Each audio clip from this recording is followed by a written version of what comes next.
Hello students, let's start with the second part of our chapter Nelson Mandela A Long Walk to Freedom.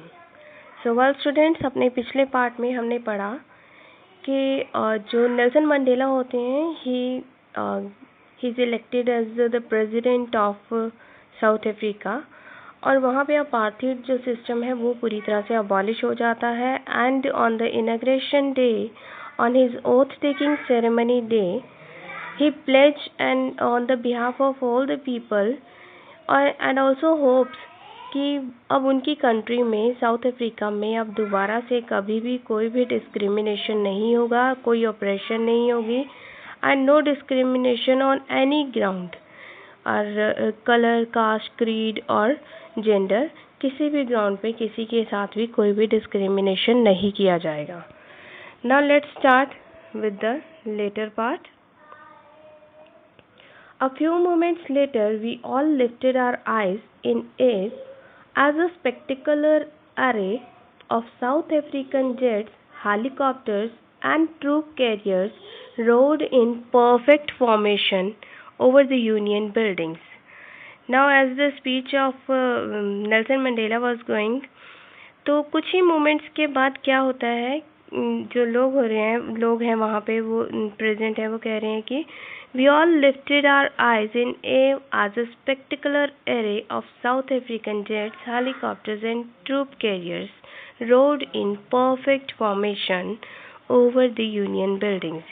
कि उसी time जब speech over हुई या उसके बाद स्पीच ओवर होते ही सबने अपनी आंखें ऊपर उठाई. क्यों? क्योंकि वहाँ पे एक बहुत ही अद्भुत सा दृश्य दिखाई दे रहा था और वो दृश्य क्या था कि बहुत सारे साउथ अफ्रीकन जेट्स, हेलीकॉप्टर्स और ट्रूप कैरियर्स जो थे उनकी आवाज़ सुनाई दी लोगों को और वो उस यूनियन बिल्डिंग्स के ऊपर से गुजर रहे थे. It was not only a display of pin point precision and military force, but a demonstration of the military's loyalty to democracy, to a new government that had been freely and fairly elected. So it was not only a display of pinpoint precision. Precision means accuracy. और ये जो दृश्य ऊपर दिखाई दे रहा था sky में, it was not only a display of accuracy. ये सिर्फ ये दृश्य नहीं था कि बहुत ही एक्यूरेट फॉर्म में वो जो ट्रूप कैरियर्स और हेलीकॉप्टर्स थे वो जा रहे थे. It was not only this thing. Rather it was a demonstration of military's loyalty to democracy. कि रादर ये जो ऊपर जो जेट्स और हेलीकॉप्टर्स एंड ट्रूप कैरियर्स जा रहे थे, ये मिलिट्री के जो कैरियर्स थे ये मिलिट्री की वफादारी दिखा रहे थे डेमोक्रेसी के प्रति, जो कि न्यू गवर्नमेंट सिस्टम वहाँ पे साउथ अफ्रीका में आया था. And also it was showing its respect or loyalty towards the new government that had been freely and fairly elected. Freely and Fairlie जो गवर्नमेंट इलेक्ट हुई थी, डेमोक्रेटिक गवर्नमेंट बनी थी. एज यू नो कि जो डेमोक्रेटिक गवर्नमेंट होती है वो फ्री वे से ही लोगों के द्वारा लोगों का लोकतंत्र जैसे हम कहते हैं कि लोगों के द्वारा लोगों की सरकार जो है वो चुनी जाती है. So it was showing military's loyalty towards free and fair government. Only moments before, the highest generals of South Africa Defence Force and Police, their chests bedecked with ribbons and medals from days gone by, saluted me and pledged their loyalty. Now Nelson Mandela is saying कि इसके कुछ ही moments पहले, कुछ पल पहले ही जो highest generals थे defence force के, साउथ अफ्रीका की जो डिफेंस फोर्स है उसके जो हाईएस्ट जनरल्स थे, हाईएस्ट रैंक्स पे जो ऑफिसर्स थे, साथ में जो पुलिस ऑफिसर्स थे जिनकी चेस्ट के ऊपर, जिनके यूनिफॉर्म्स के ऊपर रिबन्स और मेडल्स लगे हुए थे, जो उनकी वॉर्स में या बैटल्स में जो जीते हुए जो उनके मेडल्स थे वो लगे थे. और and they saluted me and placed their loyalty. जैसे ये जो मूवमेंट से पहले, इस दृश्य से पहले जो स्काई में बहुत सारे हेलीकॉप्टर्स आए, उससे कुछ ही मूवमेंट्स पहले ये जो highest generals and officers and police officers जिनकी यूनिफॉर्म्स पे बहुत ज़्यादा रिबन्स और मेडल्स लगे थे, जो उनकी वीरता को दर्शाते थे, बैटल्स में वीरता को दर्शा रहे थे, जो उन्होंने कुछ देर पहले ही नेल्सन मंडेला को सल्यूट किया था and promised their loyalty. Pledge means promised their loyalty, उन्होंने अपनी वफादारी दिखाई थी उनको सल्यूट करके। I was not unmindful of the fact that not so many years before they would not have saluted but arrested me. Now Nelson Mandela is saying कि मुझे इस बात से भी मैं unmindful या unaware नहीं था। That means he was aware of the fact. Nelson Mandela was aware of the fact। अब वो क्या फैक्ट है कि अगर कुछ ही साल पहले की बात की जाए तो ये जो हाईएस्ट ऑफिसर्स, जो हाईएस्ट जनरल्स और पुलिस ऑफिसर्स थे, ये उनको सैल्यूट नहीं करते, रादर उन्हें अरेस्ट करते, अगर कुछ साल पहले की बात की जाए तो। अब वो क्यों अरेस्ट किया जाता था उन्हें? क्योंकि वो इस जो अपार्थाइड सिस्टम के अगेंस्ट जाते थे, दैट्स वाई। तो ये जो पुलिस ऑफिसर्स थे उन्हें अरेस्ट करते थे। Finally a chevron of Impala jets left a smoke trail of black, red, green, blue and gold of the new South African flag। अब फाइनली स्काई में और एक और दृश्य दिखाई दिया। वो क्या था कि जो इम्पला जेट्स थे, बहुत सारे जो जेट्स थे, जो उन इम्पला जेट्स जो कि उन्होंने they left a smoke trial of black, red, green, blue and gold. अब ये कलर्स के उन्होंने, ये जेट्स ने धुआं छोड़ा एंड द कलर्स कौन से हैं? ब्लैक, रेड, ग्रीन, ब्लू और गोल्ड। अब ये जो कलर्स हैं ये सारे के सारे साउथ अफ्रीकन फ्लैग को डेमोन्स्ट्रेट करते हैं। तो उस फॉर्म में ये इम्पला जेट्स ने, जो कि एक वी शेप में स्काई में शो हो रहे थे, बहुत ही अच्छा सीन क्रिएट कर रहे थे, इन्होंने कलरफुल धुआं स्मोक छोड़ा। The day was symbolized for me by the playing of our two national anthems and the vision of whites singing Kosi Sekele Africa and blacks singing Die Stem, the old anthem of the Republic। Now अब उस दिन को memorable बनाया गया, symbolize किया गया Nelson Mandela के लिए। कैसे? By playing our two national anthems, two national anthems को प्ले करके। अब ये कौन से दो नेशनल एंथम थे? एक था वाइट्स का, वाइट कम्युनिटी का, और दूसरा ब्लैक कम्युनिटी का। And although that they neither group knew the lyrics of the anthem they once despised, they would soon know the words by heart. अब ऑल्दो दे नीदर, अब उस दिन चाहे नेल्सन मंडेला इज सेइंग कि उस दिन चाहे दोनों ग्रुप्स में से किसी को भी दूसरे का जो नेशनल एंथम है उसका लिरिक्स, दैट मीन्स उसके वर्ड्स नहीं पता थे, बिकॉज दे वंस डिस्पाइज्ड, क्योंकि वो एक दूसरे के नेशनल एंथम को डिसलाइक करते थे। बट सून, अब आगे वो होप कर रहे हैं कि दे would soon know the words by heart. और आगे क्या होगा? दे would soon know the words by heart, मतलब दोनों कम्युनिटीज़ को, वाइट्स और ब्लैक्स को, उन दोनों के नेशनल एंथम जो हैं बाय हार्ट याद हो जाएंगे। On the day of the inauguration, I was overwhelmed with a sense of history. Now he is saying कि उस inauguration day पे, oath taking ceremony day पे, I was overwhelmed with a sense of history। मुझे history याद आ रही थी, मतलब मुझे अपना पिछला टाइम याद आ रहा था। अब वो पिछला टाइम क्या था? In the first decade of the 20th century, first decade means 1900 से लेके 1910 तक। Decade, as I have already told you कि it is a period of 10 years। तो 1900 से 1910 तक का जो पीरियड है उसे मेंशन किया जा रहा है यहाँ पे।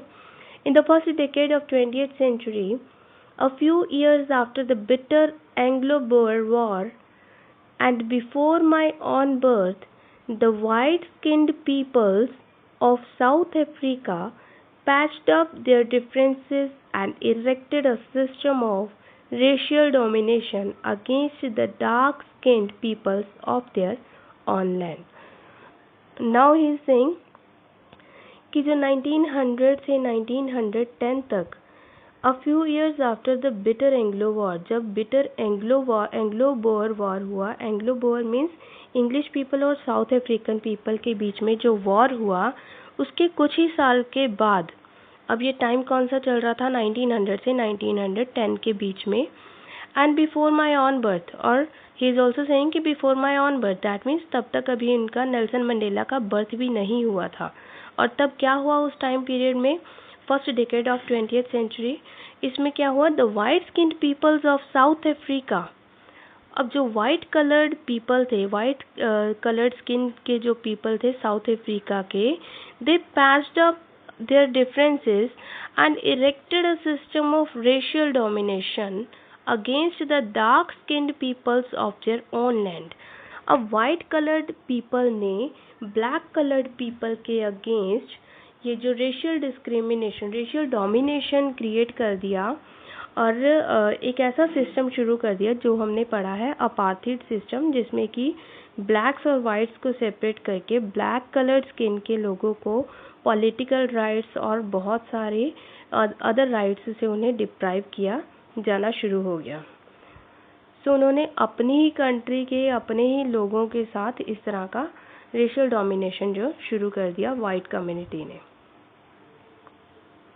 The structure they created formed the basis of one of the harshest, most humane societies the world has ever known. अब ये जो स्ट्रक्चर, ये किस स्ट्रक्चर की बात की जा रही है, सोशल स्ट्रक्चर की, जो रेशियल डोमिनेशन उन्होंने शुरू की कि वाइट पीपल्स को बेटर बताया ब्लैक्स से. तो यहाँ पे वो बोल रहे हैं द स्ट्रक्चर दे क्रिएटेड. अब ये जो सोशल डिफरेंस जो उन्होंने क्रिएट कर दिया, सोशल स्ट्रक्चर जो उन्होंने क्रिएट की, it formed the basis of one of the harshest, most inhumane, ये बहुत ही इंसानियत से कहीं दूर और बहुत ही हार्श काइंड का ये जो ट्रीटमेंट था, बहुत ही हार्श काइंड की ये सोसाइटी उन्होंने क्रिएट कर दी. और ऐसा वर्ल्ड में शायद वर्ल्ड हैज़ एवर नॉन, शायद ही कभी पूरे वर्ल्ड में ऐसा कभी कोई सिस्टम कहीं शुरू हुआ हो. Now in the last decade of the 20th century and my own 8th decade as a man, that system had been overturned forever and replaced by one that recognized the rights and freedoms of all peoples regardless of the color of their skin. Now students, in this chapter we are having very lengthy sentences, so listen to me very carefully and listen to the chapter twice at least. Now in the last decade, now it is talk of the last decade of 20th century, that means 1990 से लेके 2000 तक. And my on 8th decade, that means when Nelson Mandela is of 80 years, as a man that system had been overturned. Now he is saying कि आज जब मैं 80 साल का हो गया हूँ और ये लास्ट डेकेड चल रहा है 20th सेंचुरी का, दैट मीन्स ये जो डेमोक्रेटिक गवर्नमेंट वहाँ पे आई थी, कब आई थी, ये इनॉग्रेशन सेरेमनी जब हमने स्टार्टिंग में पढ़ा है कि 10th May 1994, तो दैट मीन्स ये लास्ट डेकेड में थी. सो वो कह रहे हैं कि ये आज ये system had been overturn, that means change हो गया है फॉर एवर, हमेशा के लिए, and replaced by one that recognizes the rights and freedoms of all peoples regardless of the color of their skin. और किस चीज़ से रिप्लेस हो गया कि अब यहाँ पे ऐसा system replaced by one, that means उस सिस्टम से रिप्लेस कर दिया गया है इसे, जिसमें हर इंसान को हर एक राइट इक्वली मिलेगा, हर इंसान को हर तरह की फ्रीडम होगी, आज़ादी होगी, चाहे उसकी स्किन का कलर ब्लैक है या white. That they had come about through the unimaginable sacrifices of thousands of my people. अब वो दिन, ऐसा दिन कब आया था? It had come about through the unimaginable sacrifices. ऐसे sacrifices जो thousands of people ने दिए, हज़ारों लोगों के ऐसे sacrifices, ऐसे बलिदान के बाद ऐसा दिन आया जो बलिदान अनइमेजिनेबल थे, जिसको इमेजिन भी नहीं किया जा सकता. People whose suffering and courage can never be counted or repaid. और उन हज़ारों लोगों के जो बलिदान थे, उन्होंने जो दुख सहे और जो उन्होंने हिम्मत दिखा के हार्डशिप्स को फेस किया, that can never be counted or repaid. उसका बदला चुकाने में हम असमर्थ हैं, उसका कभी भी बदला नहीं चुकाया जा सकता, जो उन हज़ारों लोगों ने हमारे लिए इस फ्रीडम के लिए सेक्रीफाइसेस किए. I felt that day as I have on so many other days, that I was simply the sum of all those African patriots who had gone before me. Now Nelson Mandela is saying, I felt that day कि ऐसा दिन, वो दिन मेरे लिए कब आया, वो जो दिन था, I felt that day as I have on so many other days. मैं उस दिन ऐसा सोच रहा था जैसा कि मैं बाकी कई दिन मेरे दिमाग में ये चीज़ आती है कि I was simply the sum of all those African patriots, कि आज जो मुझे प्रेसिडेंट इलेक्ट किया गया है वो उन सब के बलिदानों का ही फल है. It is some of all those African patriots, उन सभी अफ्रीकन पेट्रियट्स, अफ्रीकन देशभक्तों के बलिदानों का फल है. Who had gone before me, जो कि मेरे से पहले चले गए हैं.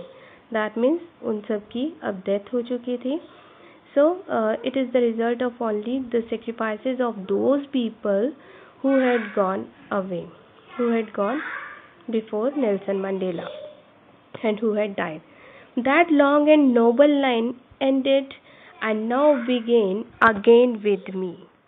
अब वो he is saying कि that long and noble line, वो सब long and noble line, that means he is talking about the people who had sacrificed their lives. अब वो सब चले गए हैं and now begin again with me. and वो अब आज मेरे साथ नहीं है इस नई शुरुआत के लिए. मतलब आज जो डेमोक्रेटिक गवर्नमेंट आ गई है तो इस नई शुरुआत के लिए वो आज मेरे साथ नहीं है. I was pained that I was not able to thank them and that they were not able to see what their sacrifices had wrought. Now he is feeling very overwhelmed. Nelson Mandela is feeling very pained. बहुत ही hard feel करते हैं कि, और वो कहते हैं कि आज मैं उनको I was not able to thank them, कि मैं उनको थैंक्स नहीं कर पाया. and they were not able to see, और वो भी इस चीज़ को नहीं देख सके. क्या नहीं देख सके? कि उनके जो सेक्रीफाइसेस हैं वो उन्होंने क्या अचीव किया, उनके जो सेक्रीफाइसेस हैं वो क्या लेकर आए. मतलब जो डेमोक्रेटिक गवर्नमेंट आई उनके कारण, उनके सेक्रीफाइसेस के कारण, सो दे वर अनएबल टू सी और feel the enthusiasm of that thing. The policy of apartheid created a deep and lasting wound in my country and my people. Now Nelson is saying कि ये जो apartheid policy थी, जो racial discrimination, colour के behalf पे जो discrimination किया जा रहा था, इसने बहुत ही डीप और लास्टिंग वुंड जो है वो दिया मेरे देश को और मेरे देश के लोगों को. That means the blacks have suffered a lot because of this apartheid system, कि उनके दिल में एक इस चीज़ का एक घाव, एक जख्म जो था वो रह गया. All of us will spend many years, if not generations, recovering from that profound hurt. कि हम सब लोगों को बहुत सारे साल लग जाएंगे इस डीप इफ़ेक्ट से, इस डीप हर्ट से, इस घाव से अलग होने में, मतलब इस घाव को भुलाने में, जो कि इतना ज़्यादा डीप और स्ट्रॉन्ग इफ़ेक्ट था इस घाव का, रेशियल डिस्क्रिमिनेशन का. तो इससे हमें छुटकारा पाने में बहुत ही साल लग जाएंगे. But the decades of operation and brutality had another unintended effect, and that was that it produced the Oliver Tambos, the Walter Sisulu, the Chief Luthulus, the Yusuf Dadus, the Bram Fishers, and the Robert Sobukis of our time. And these are the men of such extraordinary courage, wisdom, and generosity that their like may never be known again. अब वो कह रहे हैं कि ये जो इतना deep और स्ट्रॉन्ग इफ़ेक्ट था, डीप और स्ट्रॉन्ग हर्ट जो हमें मिला ड्यू टू रेशियल डिस्क्रिमिनेशन, इसी के साथ साथ इन जो डिकेड्स ऑफ ऑपरेशन, ये जो कई दशक निकले, कई 10 years के पीरियड निकले इस ऑपरेशन, दैट मीन्स इस क्रुएलिटी और ब्रूटैलिटी को सहते हुए, ब्रुटेलिटी मीन्स इस जानवरों की तरह जैसे जो बिहेवियर था इसको सहते हुए जो इतने 10 साल निकले, it had another unintended effect, इसका एक और अनइंटेंडेड जो कि कभी सोचा भी नहीं था ऐसा इफेक्ट भी सामने आया। और ये क्या था? That was that it produced the Oliver Tambos, Walter, chief Luthulis, Yusuf, Bram Fischers and Robert Sobukwes of our time, कि इस इफेक्ट के कारण, इस ब्रुटेलिटी और ऑपरेशन के कारण, इस रेशियल डिस्क्रिमिनेशन के कारण हमारे सामने, मतलब इस जो पीरियड, ये टाइम पीरियड था जिसमें ये ऑपरेशन चल रही थी ड्यू टू रेशियल डिस्क्रिमिनेशन, तो इसने कई ऐसे लोग भी पैदा किए जो हमारे सामने खड़े कर दिए जो कि इतनी एक्स्ट्रा ऑर्डिनरी करेज, विजडम और जेनरॉसिटी के थे, जिनमें बहुत ही ज़्यादा हिम्मत, बहुत ज़्यादा विजडम और अपने लोगों के लिए बहुत ही ज़्यादा जेनरॉसिटी थी, कि इन लोगों के यहाँ पे नाम दिए गए हैं कि ऐसे जो लोग हैं वो कभी शायद ही दोबारा प्रोड्यूस हो सके इनके जैसे, दैट देयर लाइक मतलब उनके जैसे जो इंसान है, may never be non again, शायद वो दोबारा कभी नहीं पैदा हो सकेंगे।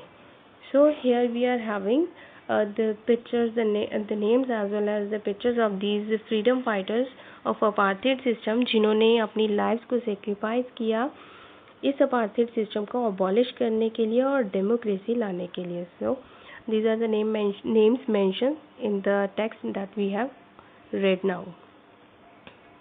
Perhaps it requires such depths of oppression to create such heights of character. Now Nelson Mandela is saying कि शायद इस तरह का इतना डीप ऑपरेशन, इतना डीप प्रेशर और अनजस्ट ट्रीटमेंट शायद ज़रूरी है इस तरह के कैरेक्टर को प्रोड्यूस करने के लिए। दैट मीन्स इतनी ज़्यादा हिम्मत, extra ordinary courage and generosity and wisdom वाले लोगों को पैदा करने के लिए शायद इस तरह का ऑपरेशन, एक लिमिटलेस ऑपरेशन शायद ज़रूरी है।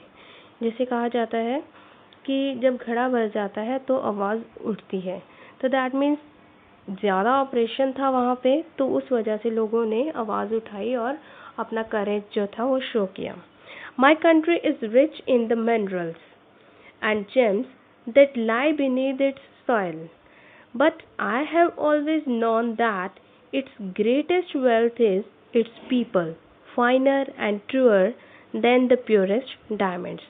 Now Nelson Mandela is saying कि my country is rich in the minerals, as all of us know that South Africa is famous for its raw diamonds, कि इसमें बहुत सारी raw diamonds की खदानें हैं।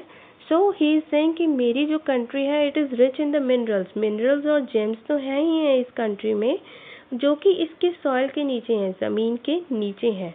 But I have always known that it's greatest wealth, but मैं जो है इन चीज़ों को ग्रेटेस्ट वेल्थ नहीं कहता, rather I have always known that कि its greatest wealth is its people, कि बट मैं कहता हूँ कि जो इसकी ग्रेटेस्ट वेल्थ है वो इसके इंसान हैं, इसके लोग हैं, हमारी कंट्री के लोग हैं जो हमारी कंट्री की ग्रेटेस्ट वेल्थ हैं। And these are the finer and truer than the purest diamonds, और ये जो लोग हैं वो इन डायमंड से कहीं ज़्यादा प्योर है एंड फाइन है और सच्चे हैं, truer. It is from these comrades in the struggle that I learned the meaning of courage. And is also saying कि ये सिर्फ इन्हीं कंपेनियंस के साथ जो उनका स्ट्रगल था, ये जो फ्रीडम फ्रॉम द अपार्थाइड, तो इनके ये जो स्ट्रगल में जो इनके कंपेनियंस थे, जो फ्रीडम फाइटर्स जिनके नेम्स हमने अभी पढ़े हैं और जिनकी पिक्चर्स देखी हैं, तो ही इज सेइंग कि he has learned the meaning of courage from them only. Time and again I have seen main and women risk and give their lives for an idea. और कह रहे हैं कि अपनी लाइफ में इस struggle के दौरान मैंने बार बार बहुत सारे लोग देखे हैं, बहुत सारे मेन एंड वीमेन देखे हैं जो एक आइडिया के लिए अपनी जान तक दांव पे लगा सकते हैं।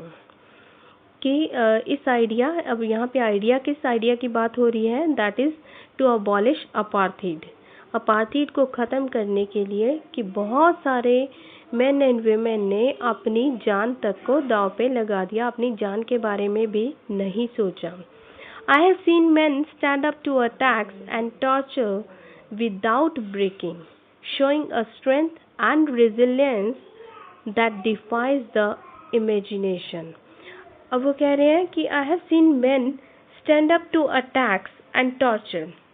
मैंने ऐसे इंसान भी देखे हैं during this apartheid abolition fighting और स्ट्रगल. मैंने ऐसे इंसान भी देखे हैं जो अटैक्स और टॉर्चर जो बहुत ही ज़्यादा who stand up to attacks, जो उनके ऊपर जो टॉर्चर किया गया उनको जिन्होंने बहुत ही करेज के साथ स्टैंड अप मीन्स फेस किया है, बहुत ही करेज के साथ अपनी स्ट्रेंथ दिखाते हुए अपनी स्ट्रेंथ बहुत शो की है, और रेजिलियंस दैट मीन्स जो ability to deal with any kind of hardship, मतलब अपनी दृढ़ता के साथ वो उसके सामने उन अटैक्स और टॉर्चर के सामने खड़े रहे हैं, स्ट्रेंथ के साथ इन टॉर्चर्स को फेस करते रहे हैं, and that defies the imagination, जो कि अनइमेजिनेबल है. इस तरह की स्ट्रेंथ और रेजिलियंस लोगों ने जो शो की है दैट वाज अनइमेजिनेबल, कि मैंने ऐसे लोगों को भी ड्यूरिंग दिस स्ट्रगल मैंने देखा है. I learned that courage was not the absence of fear. और मैंने क्या सीखा इस स्ट्रगल में? He is saying कि I learned that courage was not the absence of fear. मैंने ये भी सीखा कि courage, हिम्मत क्या है? It was not just the absence of fear. ये डर का ख़त्म होना courage नहीं है कि हम किसी चीज़ से घबराते नहीं हैं तो वो हमारी courage नहीं है. Rather the triumph over it. Rather क्या है? courage क्या है? कि उस डर के ऊपर जीत हासिल करना. Triumph means जीत.